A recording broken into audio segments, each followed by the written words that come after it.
Well, hello there, Next Gen fam.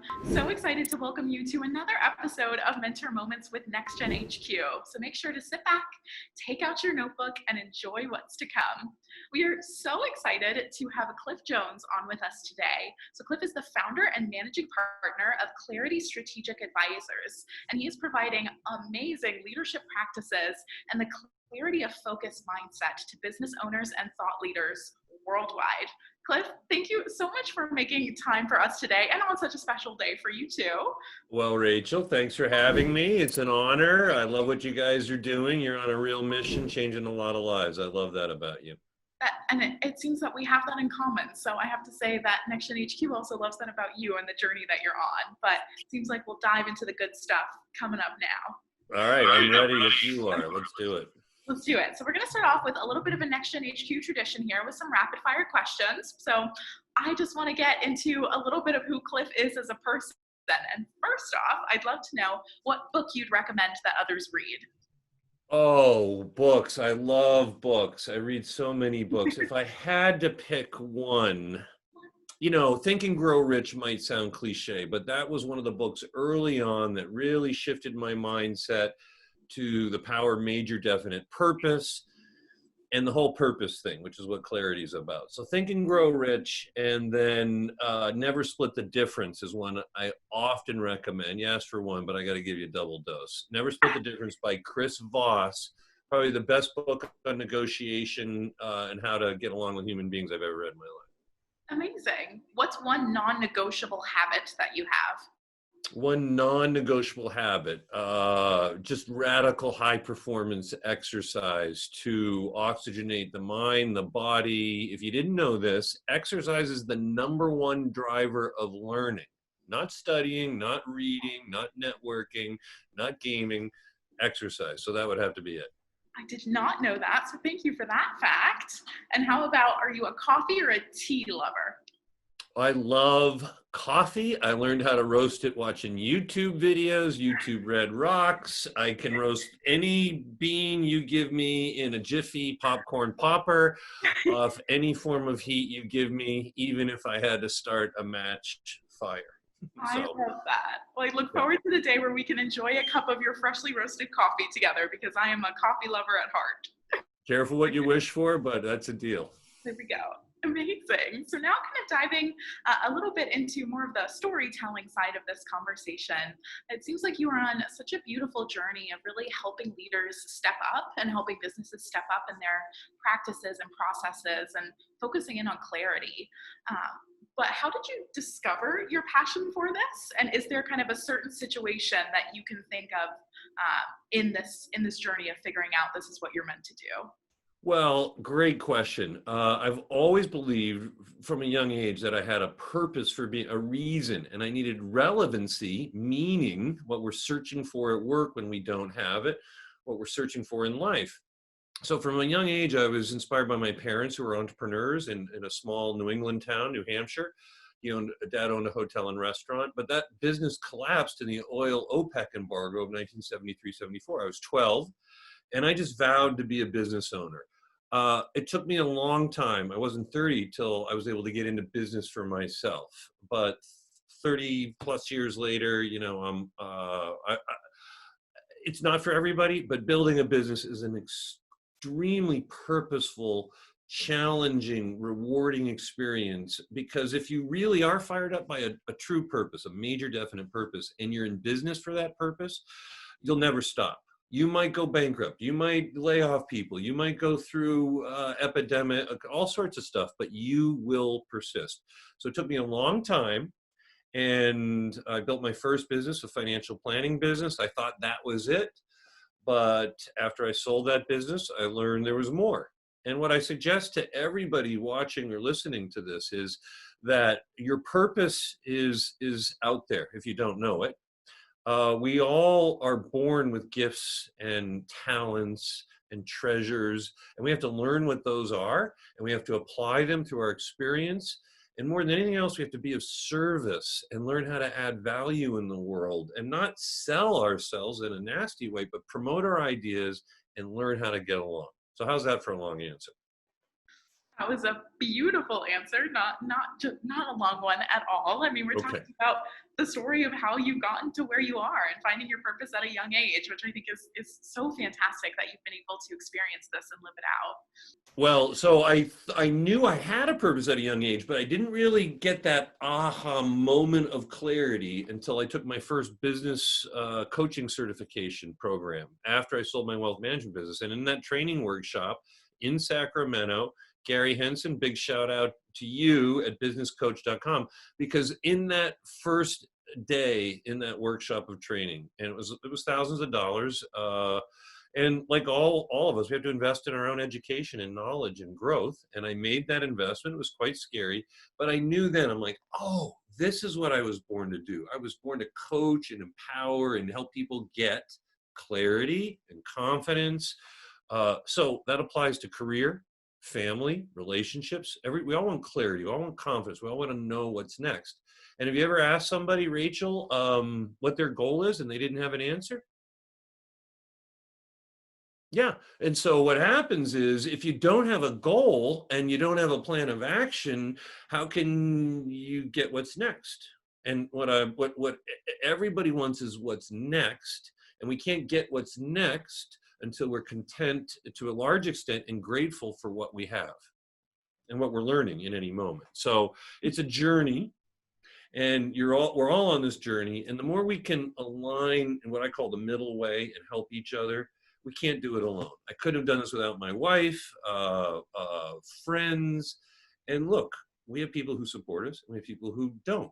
We have to be very selective with what we read, where we spend our time and invest our energy and attention and knowledge. And then we can measure what we're putting out against what we're getting in terms of reward, not only money, but a lot of us find a lot of joy and purpose doing nonprofit work or working in a nonprofit. And many people, half of us, statistically speaking, roughly, are happy in our jobs. But it leaves the other half of us who aren't. And you are helping everyone make sure that they get into that point of happiness by understanding what it really means to be themselves and find that purpose and that clarity for what's to come. Well, I wish I could help everybody. That would be a big, bold vision. I've worked with some famous people, but I love especially young entrepreneurs under 5 years in business. They've gone through the throes of the startup. They've got their own savings. And Dylan Gambardella is the perfect example, your hero and mine. Dylan, I'm high-fiving you virtually right now because I love what you guys stand for. I really do. Janice, my wife of 35 years, we have 2 sons. Christopher's 32, Alexander's 29.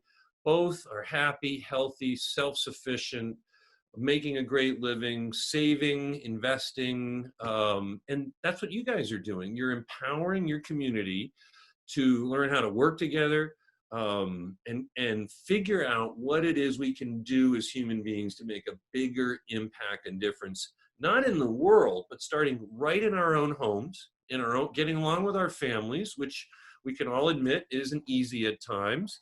And if we're fortunate or blessed enough to have children, and relationships, and all of that relates to the richness of life that then gets applied when we show up at work. Because if we're happy at home, chances are we're going to be happier when we show up at work, even if we're working from home, like many of us are now. But yeah, it's a matter of helping those who are ready and willing to focus on the process, because clarity is a process.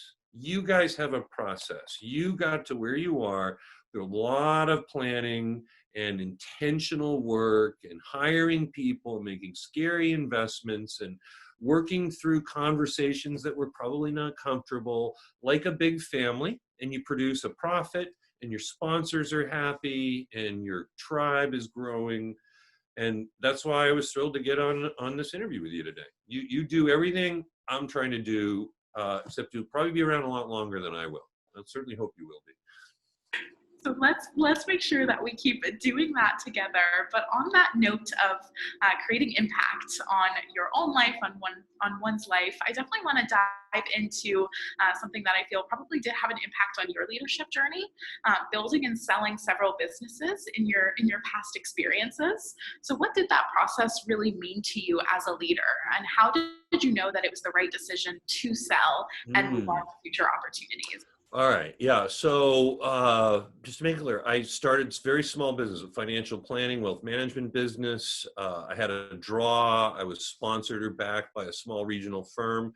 But when that happened, I had no salary, and two babies, a wife who went to work at the Princess Hotel at night, waiting banquet tables to allow me to start that business. So I was all in. At 30, I had just left my last corporate job I ever had at Ritz-Carlton Hotels, and it was scary as heck. It really was. But I was motivated by a fear of failure and my purpose to prove, especially to myself and then my family and friends, that I could do it. So I had to pass licenses, and I had to live with very little money, and learn to manage a new level of fear and anxiety and discipline, and that business grew, and I sold it. And in retrospect, it was a huge mistake, because not long after selling that business, I ended up losing all the money. I lost my health. In my early 40s, I ended up walking on a walker, going into surgery. And that was my big next moment of clarity, where I had to, okay, what am I going to do? My cool wife, she's saying, dude, get a job. All right. Like, get a real job. Forget this entrepreneur stuff. We have babies. They're going to go to college someday. Went on a few interviews, and I'm like, no way. I mean, they want me to sell and market. So I go, honey, give me 90 days. If I don't start bringing home some money and paying the bills, I promise you I'll get a job. Well, I went out and I started selling sales coaching and training, and that worked. Lynn Hennessy, if she ever heard this, she's one of the world's greatest human beings I've ever met. She's one of the best State Farm agents ever in the world. She hired me when I was a consultant in Brad Ferguson, and we coached her and her team, and that's how I got into coaching. So that was a second business that turned into a digital agency and hybrid, and I kind of grew out of control. I sold it, and I did that to simplify my life. What I know in my life at this stage is less is more. I need to make a certain amount of money, and then everything else, I give it away. I have enough. I am enough, finally. I've worked through a lot of demons, like we all are. And what I tell everybody who's embarking on building a business is, remember your purpose. Don't chase the money. Make sure it's fun, even though some of the stuff we have to do is not fun. Tough, dedicated, committed, successful entrepreneurs, we do what we don't want to do. We generally get that out of the way first, so then we're then liberated to focus on the one and most important thing we need to do, which is what we got to figure out. Because if you have a revenue number and a profit number, unless you're a nonprofit, then you're generally going to have two or three things that you're focused on as a team, an entrepreneur. And the best strategist, as Michael Porter told us, is knowing what not to do, which allows us to be laser focused. So clarity is that process.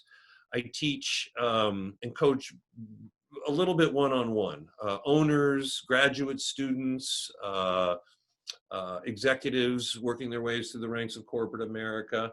But the shift is writing more books, and staying behind the scenes, keeping my business simple. I may do some group coaching in the future, but right now I have a full book of business, great clients. Everybody's healthy in one of the world's scariest times. And you guys are helping a lot of people too. So keep up what you're doing, and I'll keep up with what I'm doing as best I can. We can definitely make that promise. And on that note of what you're currently doing at Clarity Strategic Advisors, and yourself kind of stepping back more into that behind the scenes, that visionary type situation, you also have an amazing team on the front end bringing more of your ideas to life. So what has been your biggest lesson regarding hiring and building this team that you currently have? Yeah, so hiring is an art, and you learn the art of hiring best when you make hiring mistakes.